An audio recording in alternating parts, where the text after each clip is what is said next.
우리가 함께 나눌 주제는 인간 창조에 대해서 우리 함께 나누려고 합니다. 인간은 무엇으로 구성되어 있나요? 답부터 얘기하면 몸과 영혼으로 구성되어져 있죠. 그래서 몸을 어떻게 만드셨나 우리가 익히 잘 알고 있지만 그래도 다시 한번 우리 말씀을 살펴볼까요? 창세기 2장 7절이죠. 창세기 2장 7절을 같이 읽어보겠습니다. 여호와 하나님이 땅의 흙으로 사람을 지으시고 생기를 그 코에 불어넣으시니 사람이 생명이 되니라. 아멘. 자, 이 하나님이 사람을 뭘 가지고 만드셨어요?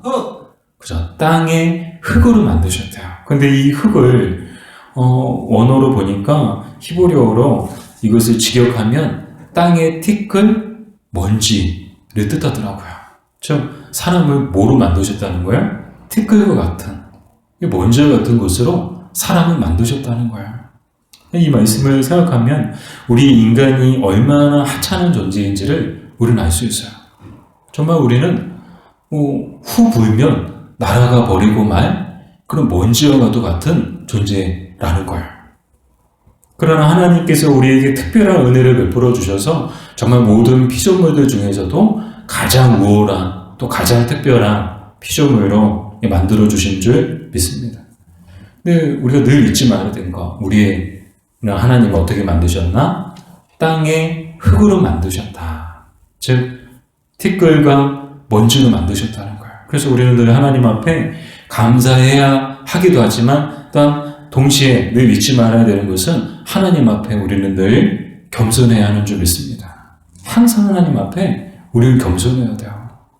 사무엘상을 우리가 새벽에 보고 있는데 사울 왕의 그 왕의 인생이 끝나버린 사건이 뭐였어요? 결국은 하나님 앞에서 불순종하고 하나님 앞에서 겸손하지 못함을 통해서 왕의 생명이 끝난 거예요.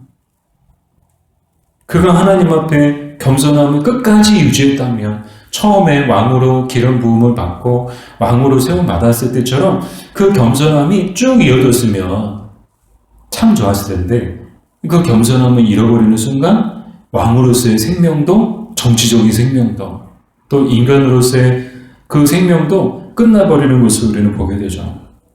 그래서 새벽에도 말씀을 드렸지만 어거스틴은 초대교회 교구였던 어거스틴은 우리 그리스도인들에게 가장 중요한 덕목이 뭐냐? 첫째 뭐라고요?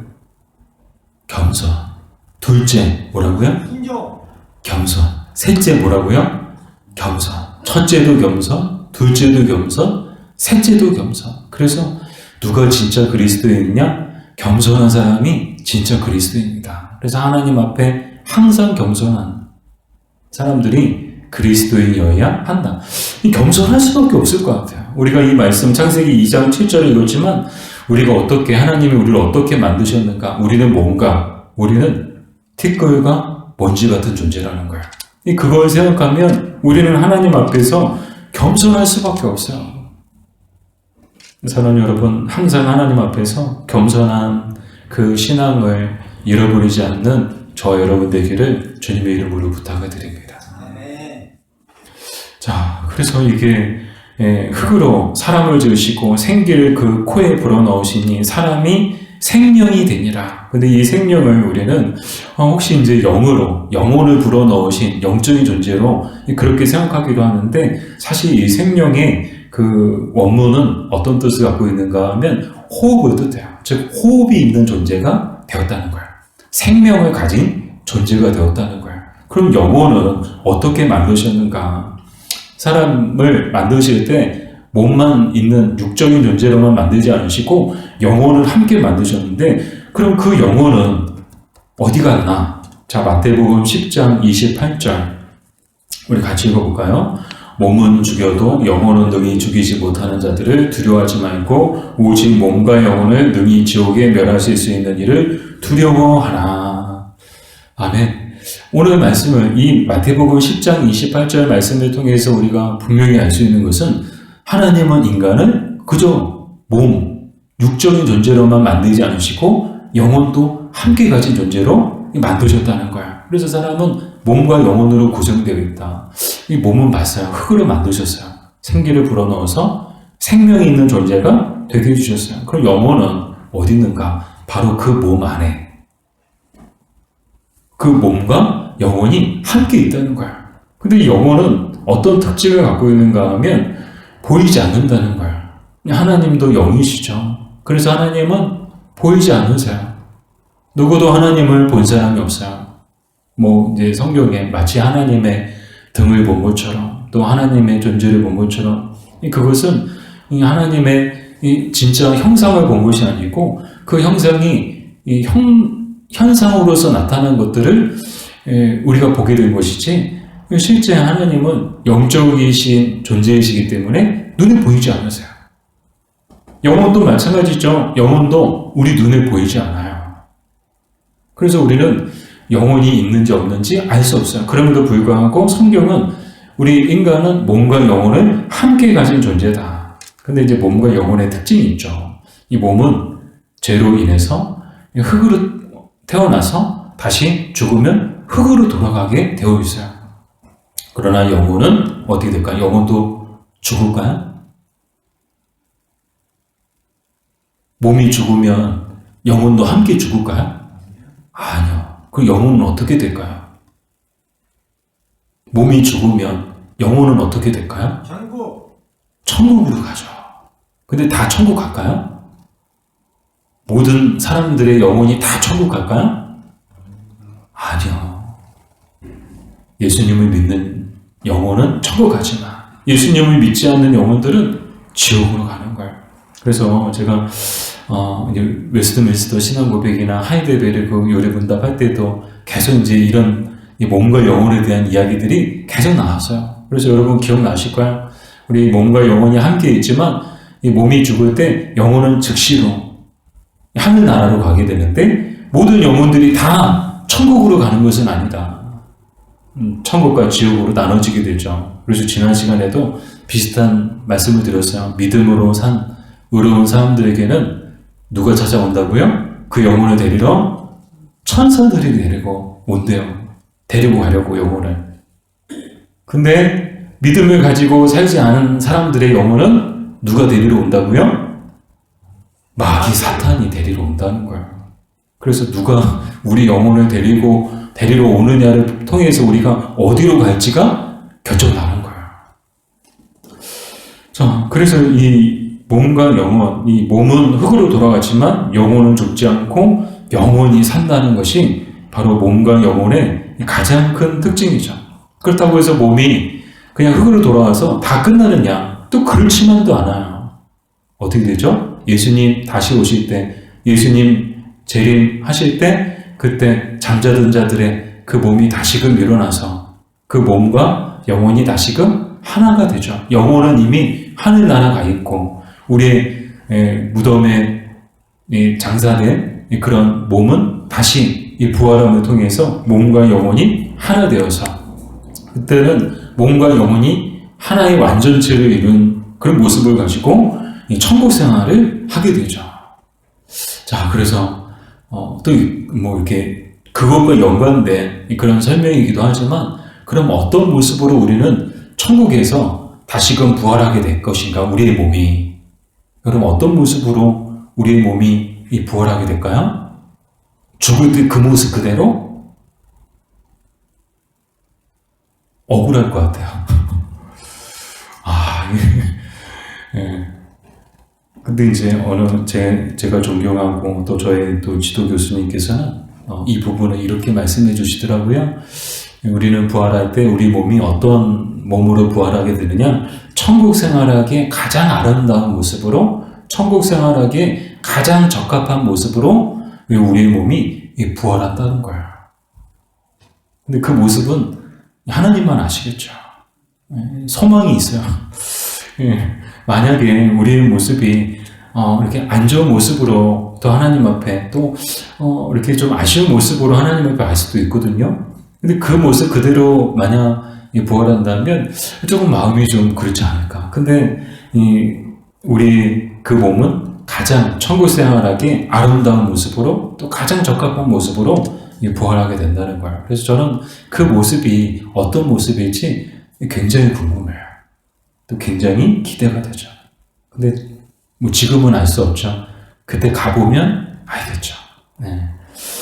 자, 계속해서 볼까요? 그럼 하나님의 형상은 어디에 있나요? 하나님의 형상대로 사람을 만드셨죠.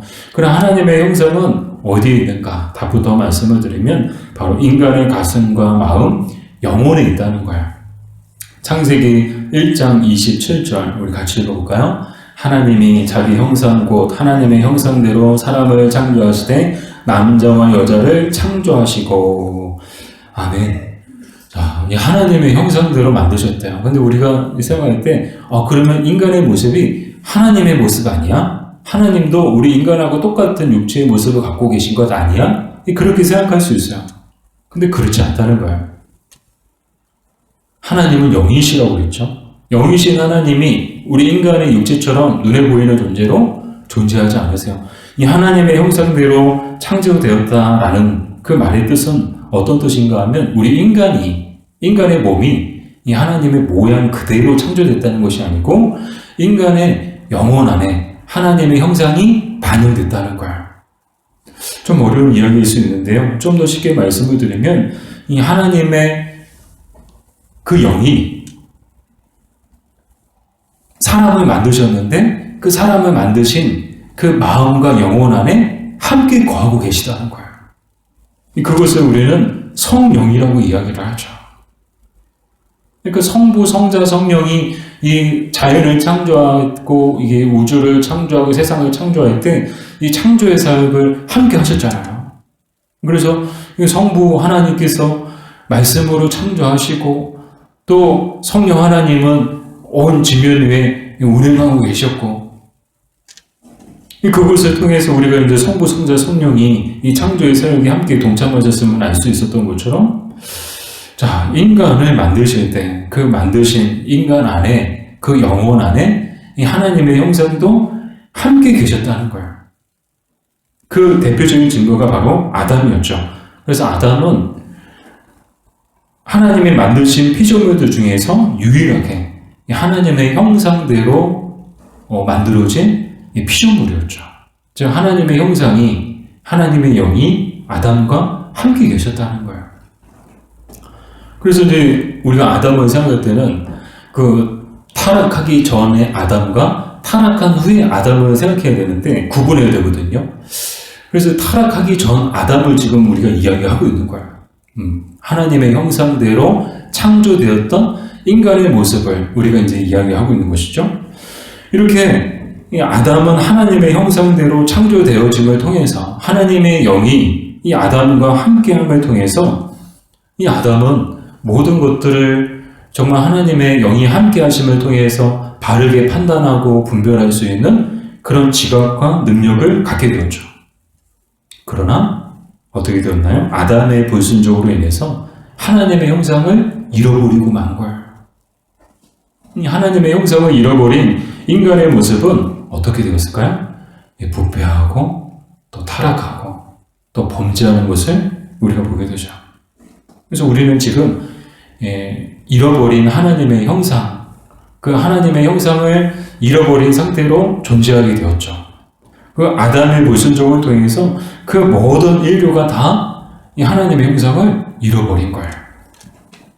자, 그러면 세 번째로 하나님의 형상은 어떻게 회복되나요? 어떻게 하면 이 하나님의 형상을 회복할 수 있는가? 답부터 말씀을 드리면 오직 예수 그리스도와 성령에 의해서만 하나님의 형상을 회복할 수 있다는 거예요. 자, 고린도전서 15장 45절 같이 읽겠습니다. 기록된 바 첫사람 아담은 생명이 되었다 함과 같이 마지막 아담은 살려주는 영이 되었나니. 아멘. 이 첫사람 아담.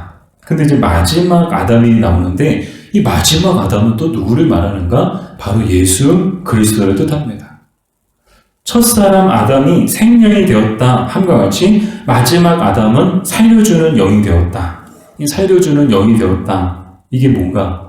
예수님께서 하신 일이 뭔가? 예수님께서 하신 일은요, 살리는 일을 하셨어요. 생명을 주는 일을 하셨죠. 바꿔 말씀을 드리면, 죽을 수밖에 없는 영혼들을 살리는 일을 예수님께서 하셨거든요. 그럼을 통해서, 그 예수님을 통해서 우리 인간은 잃어버린 하나님의 형상을 다시금 회복할 수 있게 되었다는 거예요. 그러나 온전히 회복하는 것은 아니고 부분적으로 이 잃어버린 하나님의 형상을 회복하게 되었죠.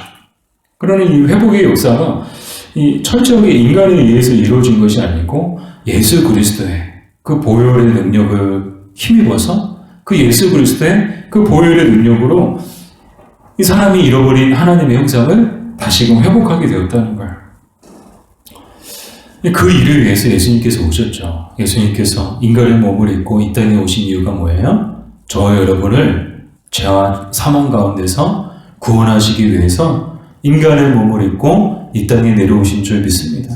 예수님께서 하신 일은요, 가장 크고 가장 위대한 일은 바로 저와 여러분을 살리신 일인 줄 믿습니다. 예수님께서 하신 가장 위대한 일은 저와 여러분에게 영원한 생명을 주신 일인 줄 믿습니다. 이게 예수님께서 이 땅에 오셔서 행하신 가장 위대하고 가장 큰 일이죠. 또 우리가 하나님께 또 예수님께로부터 받은 가장 큰 선물이요 가장 큰 복인 줄 믿습니다. 그래서 우리도 이 땅에 사는 날 동안에 예수님을 믿는 사람들답게 열심히 힘써서 해야 되는 일이 있다면 그 일은 무엇일까요? 예수님이 하신 일을 우리도 해야죠. 그 일이 뭘까요? 살리는 일인 줄 믿습니다. 우리는 살리는 일에 힘을 써야 돼요. 영혼을 살리고 생명을 살리는 일에 힘을 다하는 저와 여러분들 되기를 주님의 이름으로 축복합니다. 우리 교회도 살리는 교회가 되었으면 좋겠어요. 살리는, 영혼을 살리고 생명을 살리고 가정을 살리고 교회를 살리고 나라를 살리고 민족을 살리고 열방을 살리는 우리 교회가 되기를 간절히 소망합니다. 유진 피터스 목사님이 그러셨죠. 교회는 유람선이 아니라 구조선이다.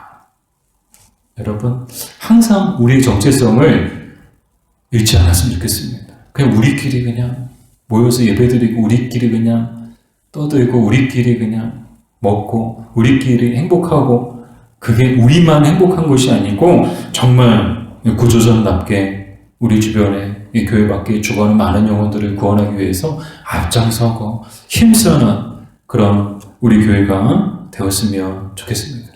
여러분의 계신 곳이 바로 선교지예요. 여러분 꼭 비행기 타고 배 타고 아프리카 오지로 가야 거기가 선교지가 아니고 여러분이 살고 계시는 곳, 여러분이 가시는 곳, 여러분이 있는 곳, 그곳이 바로 선교지인 줄 믿습니다. 이 주변에 믿지 않는 사람도 얼마나 많아요. 교회 안 다니는 사람들 얼마나 많아요. 신앙생활 쉬고 있는 분들 얼마나 많아요. 그 영혼들을 살리는 일에 힘쓰는 우리가 되었으면 좋겠습니다. 자, 이렇게 예수님을 통해 또한 성령을 통해 이 하나님의 형상을 회복하게 되는데 이 하나님의 형상을 회복하게 된다는 것은 어떤 의미를 갖고 있는가? 에베소서 4장 24절이죠. 우리 같이 보겠습니다. 하나님을 따라 의와 진리의 거룩함으로 지으심을 받은 새 사람을 입어라. 아멘. 자, 이 하나님의 형상을 회복하게 되면 이제 어떤 사람이 되는 거예요? 새 사람이 되는 거예요. 이전까지는 옛사람이었어요. 그러나 예수님을 통해서 또 성령님의 그 역사를 통해서 우리가 이제 예수님을 믿게 되고 또 거듭나게 되고 이것을 이제 중생이라고 하죠. 이 중생을 하게 되면 이제는 우리는 새로운 사람으로서 살아가게 되는 거죠. 그래서 오늘 에베소서 4장 24절에도 바로 그 말씀을 하고 계시는 거예요. 새 사람이 되라. 이제는 너희는 새로운 피조물이다. 이전 것은 지나갔으니 보라 새 것이 되었도다. 우리는 그리스도와 성령의 사역을 통해서 이미 새로운 피조물이 된 사람들인 거예요. 예수님의 믿음을 통해서 거듭남과 이 중생의 그 은혜를 경험한 사람들인 줄 믿습니다. 근데 이제 교회 안에도 아직 교회는 아니지만 거듭남, 이 중생의 은혜를 경험하지 못한 분들이 계세요. 그런 분들을 위해서 우리는 늘 기도해야 하는 줄 믿습니다. 그분들도 이 교회 안에서 함께 신앙생활하는 가운데 정말 거듭남, 중생의 그런 은혜가 그분들에게도 임하게 해달라고. 근데 이 중생의 은혜는 사람이 막 붙잡아 놓고 막 계속 막 1시간, 2시간 붙잡고 기도한다고 되면 뭐 다 중생 받죠. 다 뭐 거듭남의 은혜를 체험하게 되죠. 그러나 인간의 노력을 통해서 되는 것이 아니고 우리가 계속 나누고 있는 것처럼 예수님을 통해 또한 성령님을 통해서 이 거듭남과 이 중생의 은혜를 체험하게 되고 이 거듭남과 중생의 은혜를 체험한 사람들에게는 어떤 역사가 일어나느냐? 잃어버린 하나님의 형상을 회복하게 되죠. 그게 바로 새 사람이라는 거예요. 가끔 저도 올해 내용 준비하면서 문득 그런 생각이 딱 들더라고요. 우리 교도소에서 나오시는 분들한테 필수적으로 딱 이렇게 음식을 딱 드리는데 그게 두부 드시라고. 그래서 제주지 말고 새 사람 되라고 막 이렇게 그런 덕담들을 막 이렇게 하는 것들을 많이 보게 되거든요. 우리 그리스도인들은 어떤 사람들이 되든가 우리도 예수님을 믿었다면 또 예수님 믿는다면 늘 우리의 마음이 새 사람이 되어야 하는 줄 믿습니다. 새 사람답게 살아가야 하는 줄 믿습니다. 예수님 믿는다면 교회 다닌다면 교회 다니기 전과 교회 다닌 후에 우리 삶이 달라야 하는 줄 믿습니다. 예수님을 믿는다면 예수님을 믿기 전에 우리의 삶의 방식과 예수님을 믿은 후에 우리의 삶의 방식이 완전히 달라야 하는 줄 믿습니다. 사도 바울 보세요. 저는 사도 바울 같은 그런 극적인 변화와 그런 극적인 회심의 역사가 오늘날에도 일어난다고 저는 믿습니다. 다메섹 도상에서 예수님을 만나고 나니까 180도 바뀌었어요. 사람이 바뀌었어요. 생활 방식이 바뀌었어요. 가치관이 바뀌었어요. 이렇게 사람이 한 번에 180도 바뀌면 얼마나 좋을까요? 근데 대부분의 사람들은 이렇게 한 번에 180도 바뀌지 않더라고요. 정말 특별한 은혜고 사도 바울은 정말 특별한 은혜고 대부분의 사람들은 5도? 10도? 이 180도 돌려면 한참 돌아야 돼요. 여러분 아직 180도 아직 안 가셨죠? 저도 아직 180도 아직 못 간 것 같아요. 150, 160, 170 우리의 지향점은 180도. 정말 내가 예수님 믿기자. 또 교회는 다녔지만 아무리 모태신앙이지만 정말 이 모태신앙으로서 신앙생활을 하긴 했지만 인격적으로 예수님 만나기 전과 인격적으로 예수님 만난 후에 우리의 삶이 완전히 달라야 하는 줄 믿습니다. 우리의 삶이 완전히 달라지면 전도도 자연스럽게 되지 않을까요? 이 믿지 않는 가족들이 완전히 변화된 그 가족을 보면서 와 하나님은 살아계시는구나. 제 동기들 이야기를 드려서 좀 죄송한데요. 제가 신학교에 95년도에 신학대학교에 진학을 했거든요. 근데 신학교 안에는요 별의별 사람들이 참 많더라고요. 저는 순수했어요. 막 주님 사랑하는 마음 가지고 또 목회자로서 소명받고 그래서 뜨거운 마음 가지고 신학교 갔는데 다 그럴 줄 알았더니 다 그렇지가 않더라고요. 그러니까 성적 때문에 그냥 신학과 온 친구들도 있고 또 정말 어쩔 수 없이 집에서 가라 해서 그냥 이렇게 아버지가 목사님이고 그래서 믿음은 없는데 아버지가 가라 해서 어쩔 수 없이 신학교 온 친구들도 있고 그러다 보니까 확연히 다른 거예요. 정말 사명받고 뜨거운 마음 가지고 신학교 온 친구들은 막 열심히 뜨겁게 기도하고 찬양하고 열심히 공부하고 같이 모여서 은혜를 나누고 서로 도전받고 그런데 그렇지 않은 친구들은 밖으로 막 도는 거예요. 막 술 마시고 막 일반 학과 종합대학교다 보니까 막 일반 학과 동아리 사람들하고 같이 어울리면서 막 산으로 여행하러 다니고 담배 피고 저희 동기들 중에도 그런 동기들이 있었어요. 아주 유명했던 동기들이 있어요. 근데 놀라운 일이 있었죠. 학부 때만 해도 신학대학교 졸업하면 분명히 세상으로 갈 친구들이다. 웬 거예요. 인격적으로 예수님을 뜨겁게 만나고 변화가 된 거예요. 그래서 술 마시고 담배 피던 그 친구들이 술 끊고 담배 끊고 하나님 앞에 회개하고 그래서 지금은 누구보다도 더 뜨거운 목회자가 돼서 지금 막 전국에서 막 강원도에서 막 충청도에서 열심히 지금 목회하고 있어요. 뜨겁게 목회하고 있거든요. 그래서 종교들끼리 이제 어쩌다 한 번씩 모이면 늘 이제 신학교 다닐 때 그 과거를 우리는 다 알고 있거든요. 그때 담배 피고 막 술 마시고 막 그 모습을 너무나도 잘 알고 있기 때문에 그러면서 우리가 한결같이 하는 말이 하나님은 살아계시다. 정말 살아계신 것이 그 동기들을 통해서 보여지는 거야. 와, 하나님은 정말 살아계시는구나. 우리도 그랬으면 좋겠어요.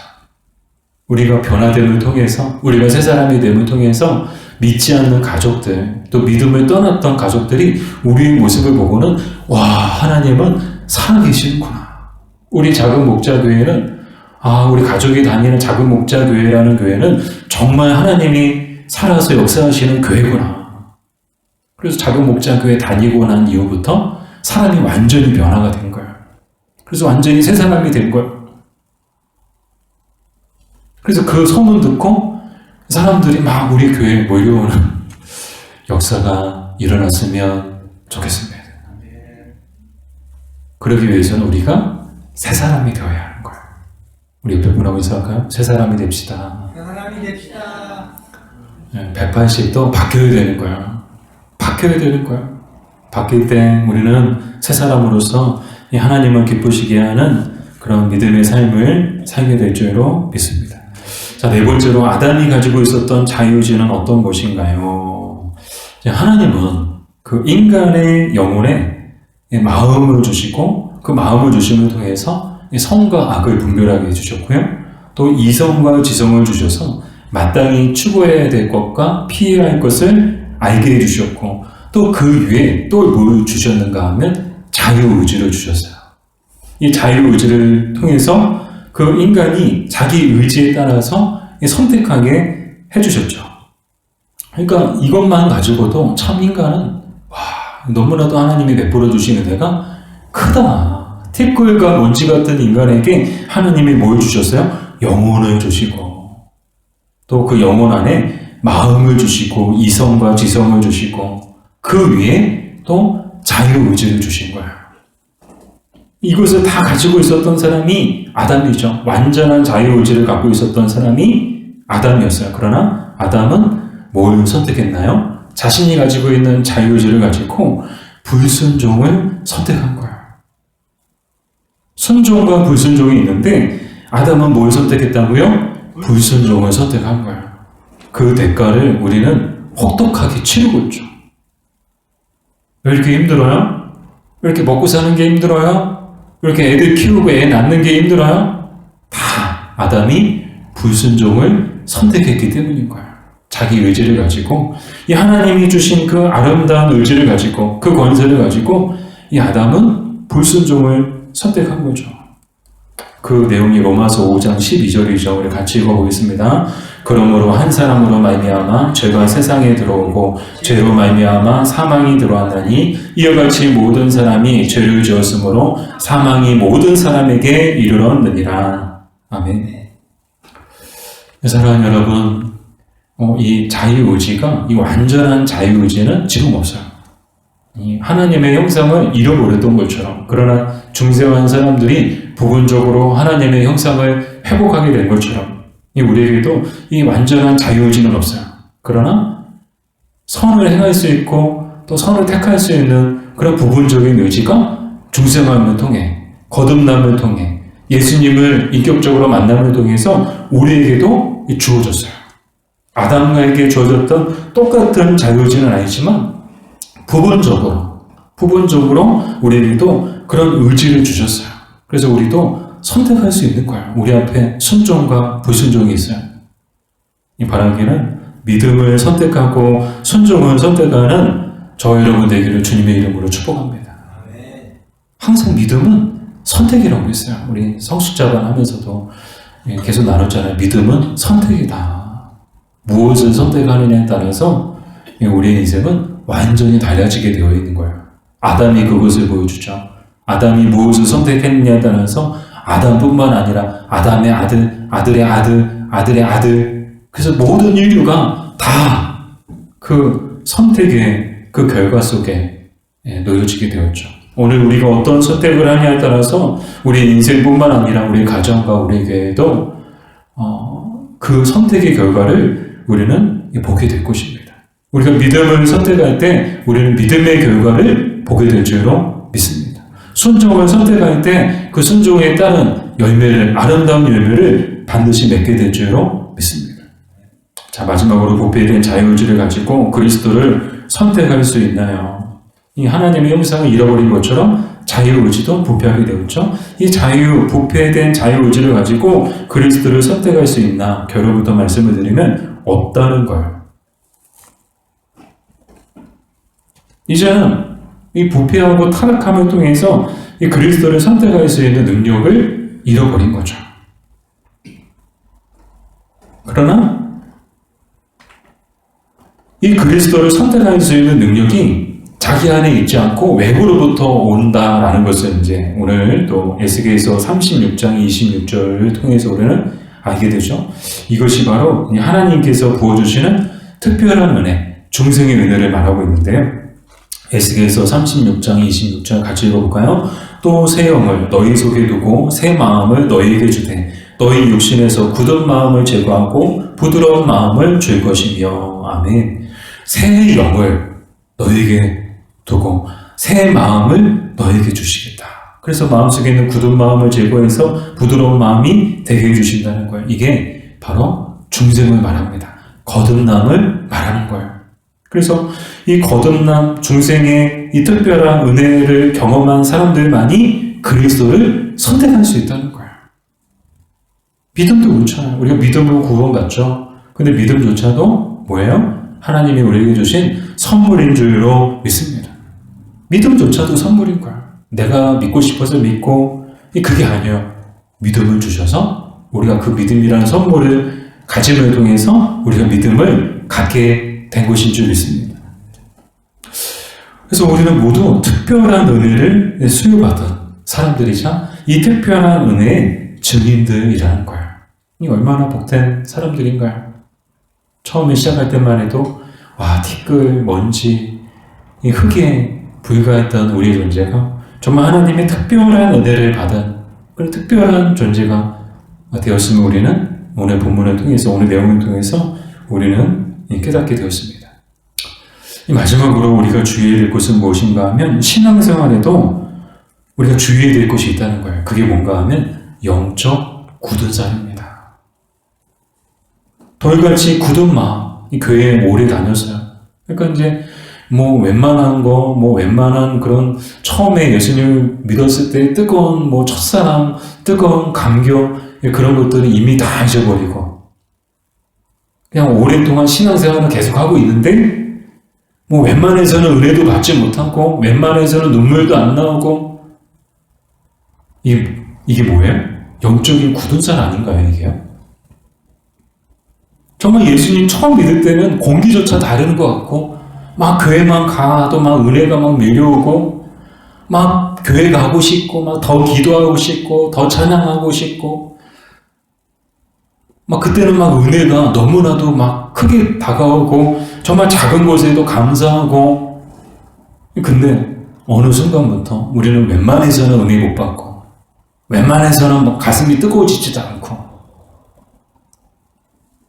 이게 뭘까요? 영적으로 우리의 마음이 굳어져 있기 때문은 아닌가라는 생각을 하게 됩니다.